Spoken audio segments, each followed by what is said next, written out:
See, it is not close to my heart. Mekedat is not close to my heart. It is the art of entire South India.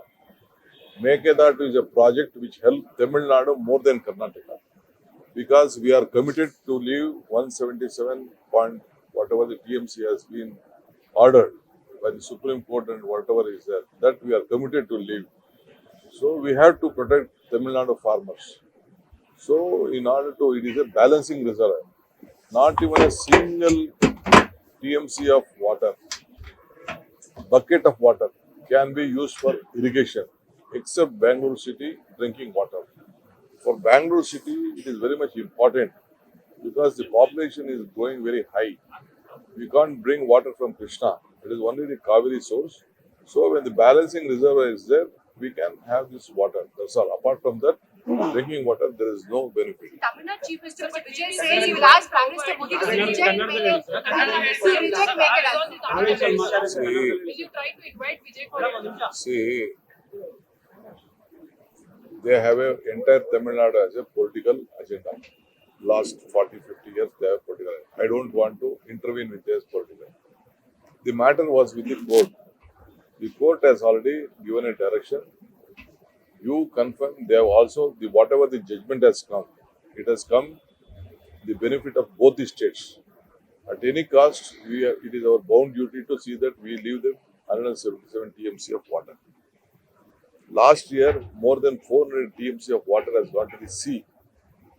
Who is responsible? We have not objected them. They are building various dams downstream, but still we have not objected them. We don't want. It is in their land. That is what the discussion happened in the Supreme Court, and they said that they are building in their territory, and they will leave you water. That is what the judgment is there. Now, it is our duty. We are not asking for any financial assistance or anything on that issue. Only the power sector will be beneficial. 400 megawatt of power, we can generate power. That is the big benefit for Karnataka. Apart from the drinking water, it is a project to help Tamil Nadu, then Karnataka. So Mekedadದಲ್ಲಿ ಚರ್ಚೆ ಮಾಡ್ತೀರಾ ತಮಿಳುನಾಡು ಜೊತೆ ಚರ್ಚೆ ಮಾಡ್ತೀರಾ ನೋಡಿಯಪ್ಪ, ನಾನು ಖಂಡಿತ ಯಾವಾಗ ಬೇಕಾದ್ರೂ ಅವ್ರ ಜೊತೆ ಕೂತ್ಕೊಂಡು ಮಾತಾಡಕ್ಕೆ ಸಿದ್ಧ ಇದ್ದೀನಿ. ನನ್ಗೆ ಯಾವ ತಕರಾರಿಲ್ಲ. ತಮಿಳುನಾಡು ಇರ್ಬೋದು, ಕರ್ನಾಟಕ ಇರ್ಬೋದು, ನಾವೆಲ್ಲ ಭಾರತೀಯರು. ಒಂದೇ ನದಿ, ಒಂದೇ ನೀರು ಕುಡಿಬೇಕಾದವರು. ಕಾವೇರಿ ನೀರು ವ್ಯವಸಾಯಕ್ಕೂ ಬೇಕು, ಕುಡಿಯೋ ನೀರಿಗೂ ಬೇಕು, ಪ್ರಾಣಿ ಪಕ್ಷಿಗೂ ಬೇಕು, ಎಲ್ಲರಿಗೂ ಬೇಕು, ಎಲ್ಲ ಇಂಡಸ್ಟ್ರೀಸ್ಗೂ ಬೇಕು. ಸೊ ಇವತ್ತು ತಮಿಳುನಾಡಿಂದ ಎಲ್ಲ ಎಷ್ಟೋ ಜನ ಬಂದು ಇಲ್ಲಿ ವೃತ್ತಿ ಮಾಡ್ತಾ ಇದ್ದಾರೆ, ಇಲ್ಲಿಂದ ಹೋಗಿ ಅಲ್ಲಿ ವೃತ್ತಿ ಮಾಡ್ತಾ ಇದ್ದಾರೆ. ನಾವು ಅದಕ್ಕೆ ಬೇರೆ ಮಾಡೋಕ್ಕಾಗ್ತದ? ನಮ್ಗೆ ಇಷ್ಟ ಇಲ್ಲ. ಈ ಪ್ರಾಜೆಕ್ಟು ತಮಿಳುನಾಡವ್ರಿಗೆ ಜಾಸ್ತಿ, ಕರ್ನಾಟಕದಿಂದ ಏನಪ್ಪಾ ಅಂದ್ರೆ ಬ್ಯಾಲೆನ್ಸಿಂಗ್ ರಿಸರ್ವ್ ಮಾಡೋದ್ರಿಂದ ಏನು ಕಷ್ಟಕಾಲದಲ್ಲಿ ಅವ್ರಿಗೆ ನೀರನ್ನು ಏನ್ ನಾವು ಕಂಪಲ್ಸರಿ ಕೊಡಬೇಕು, 177 TMC ನೀರು ಕೊಡಬೇಕು, ಆ ನೀರನ್ನ ಅವ್ರಿಗೆ ಕೊಡ್ತೇವೆ.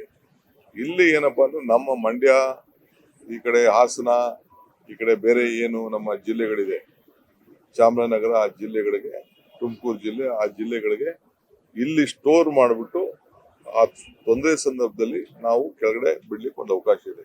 ಅವರು ಕರ್ನಾಟಕದವರು ಬದುಕಬೇಕು, ತಮಿಳುನಾಡಿಗೂ ಬದುಕಬೇಕು. ವಿದ್ಯುತ್ ಶಕ್ತಿ ವಿಚಾರದಲ್ಲಿ ನಮ್ಗೊಂದು ಲಾಭ ಇದೆ. ನಾನಿಲ್ಲ ಅಂತ ನಾನು ಹೇಳುದಿಲ್ಲ. 400 ಮೆಗಾವ್ಯಾಟ್ ಅಷ್ಟು ವಿದ್ಯುತ್ ಶಕ್ತಿನ ನಾವು ತಯಾರು ಮಾಡಬಹುದು. ಅತಿ ಕಡಿಮೆ ವೆಚ್ಚದಲ್ಲಿ ಪ್ರಾಜೆಕ್ಟ್ ಆಗ್ತದೆ ಅನ್ನೋದು ನನಗೊಂದು ವಿಶ್ವಾಸ ಇದೆ. ನಾವೀಗಾಗಲೇ ಅದಕ್ಕೆ ಏನೇನು ಬೇಕೋ, ಈಗ ಸುಪ್ರೀಂ ಕೋರ್ಟ್ ಅವರು ಈಗಾಗಲೇ ತಮಿಳುನಾಡು ಅವರ ಏನು ವಾದ ಇತ್ತು, ಆ ವಾದನ ಕೇಳಿದ್ದಾರೆ. ಅವ್ರ ಜೊತೆಗೆ ರಿವ್ಯೂ ಹಾಕಿದ್ರು, ಆ ರಿವ್ಯೂನು ಕೇಳಿದ್ದಾರೆ, ರಿವ್ಯೂನು ರಿಜೆಕ್ಟ್ ಮಾಡಿದ್ದಾರೆ. ಸೊ ಅವರು ಸೆಂಟ್ರಲ್ ಗೌರ್ಮೆಂಟ್ಗೆ, ನೀವು ಸೆಂಟ್ರಲ್ ವಾಟರ್ ಕಮಿಷನ್ ಅವರು ಜವಾಬ್ದಾರಿ ತೆಗೆದುಕೊಳ್ಳಿ, ನಿಮ್ ರೆಸ್ಪಾನ್ಸಿಬಿಲಿಟಿ ಇದು ಅಂತೇಳಿ ಸುಪ್ರೀಂ ಕೋರ್ಟ್ ಅವರು ಅವರ ವಾದನ ಈಗಾಗಲೇ ರಿಜೆಕ್ಟ್ ಮಾಡಿದ್ದಾರೆ. ಅದು ಬಿಟ್ರೆ ಈ ಆರ್ಡರ್ ಏನ್ ಬಂದಿದೆ ಅವ್ರಿಗೆ ಅನುಕೂಲ, ನಮ್ಗೆ ಅನುಕೂಲ, ಇಬ್ರಿಗೂ ಸಮಾಂತರವಾದಂತ ಆರ್ಡರ್ ಅನ್ನ ಅವರು ಕೊಟ್ಟಿದ್ದಾರೆ. ತಮಿಳುನಾಡು ಸಿಎಂ ಹೇಳಿದ್ದಾರೆ prime minister Modi Mekedatu project ಗೆ ರಿಜೆಕ್ಟ್ ಮಾಡಬೇಕು ಅಂತ. ಇದು ಅನಗತ್ಯ ಖ್ಯಾತಿ ಅಂತ ಅನ್ಸಲ್ವಾ? ಇದು ಕ್ಲಿಯರ್ ಇದ್ರೂ ಕೂಡ ಖ್ಯಾತಿ ತೆಗೆದಂಗಲ್ವಾ ಸರ್? ಅವರು ರಾಜಕೀಯವಾಗಿ ಅವರ ಸರ್ವೈವಲ್ಗೆ ಅವರ ಧ್ವನಿ ಎತ್ತಬೇಕು. ಎಲ್ಲಾ ಪಾರ್ಟಿಯವರು ಅದಕ್ಕೆಲ್ಲ ಒಟ್ಟಿಗೆ ಸೇರಿ ಅವ್ರು ಮಾಡ್ತಾರೆ. ಅವ್ರ ವಾದ ಎಲ್ಲ ಮಾಡಾಗಿತ್ತಲ್ಲ. ಜಜ್ಮೆಂಟ್, ಸುಪ್ರೀಂ ಕೋರ್ಟ್ ಜಜ್ಮೆಂಟ್, ಅದು 3 ಮೆಂಬರ್ ಜಜ್ಮೆಂಟ್ ಬಂದ ಮೇಲೆ ಇನ್ನೇನ್ ಮಾಡಕ್ ಆಗ್ತದೆ? ಈಗ ನಮ್ಗೆ 177 TMC ಬಿಡ್ಬೇಕು ಅಂತ ಹೇಳಿದ್ಮೇಲೆ ನಾವು ಒಪ್ಕೊಳ್ಳಿಲ್ವಾ? ಈಗ ಬಿಜೆಪಿ ಆಯ್ಕೆ ಆಗಿರೋ ಸಂಸದರು ಇದ್ರ ಬಗ್ಗೆ ಹೋರಾಟ ಮಾಡ್ಬೇಕಲ್ಲ ಕೇಂದ್ರದಲ್ಲಿ? ಅವ್ರು ಮಾಡ್ತಾರೆ ಖಂಡಿತ. ನಮ್ಮ ರಾಜ್ಯಕ್ಕೆ ಸಂಬಂಧಪಟ್ಟಂತ ಎಲ್ಲಾ ಎಂಪಿಗಳು ಬಿಜೆಪಿ ಇರ್ಬೋದು, ದಳ ಇರ್ಬೋದು, ಕಾಂಗ್ರೆಸ್ ಇರ್ಬೋದು, ಎಲ್ಲ ಒಗ್ಗಟ್ಟಿನಿಂದ ನಮ್ಮ ರಾಜ್ಯದ ಹಿತನ ಕಾಪಾಡ್ತಾರೆ ಅನ್ನೋ ಒಂದು ಆತ್ಮವಿಶ್ವಾಸ ನನಗಿದೆ. ಸರ್, ಈಗ ನೀವು ಅಲಯನ್ಸ್ ಅಲ್ಲಿ ಇದ್ದೀರಿ, ಅಲ್ಲಿ ತಮಿಳುನಾಡಲ್ಲಿ ಈಗ ನೀವು ಕಾಂಗ್ರೆಸ್ ಅಲಯನ್ಸ್ ಅಲ್ಲಿ ಇದೆ. ಹಾಗಾಗಿ ಇದು ರಾಜಕೀಯವಾಗಿ ಬಳಸ್ಕೊಂಡು ಈ ತರ ನೀವು ಸಮಸ್ಯೆ ಇತ್ಯರ್ಥ ಪಡ್ಬೋದು ಸರ್. ಖಂಡಿತ ನಾವು ನಮ್ಗೇನ್ ಅವ್ರಿಗೆ ಮನವಿ ಮಾಡ್ಬೇಕು, ಖಂಡಿತ ಅವ್ರ ಮನವಿ ಮಾಡ್ತೀವಿ. ಇದ್ರಲ್ಲಿ ರಾಜಕಾರಣ ಏನಿಲ್ಲ, ಇಬ್ರಿಗೂ ಒಳ್ಳೇದಾಗಂತ ಒಂದು ಪ್ರಾಜೆಕ್ಟ್. ತಾಳ್ಮೆಯಿಂದ ನಾವು ಇಬ್ರು ಈ ಜನರ ಹಿತ ಕಾಪಾಡ್ಕೊಂಡು ಹೋಗೋಣ.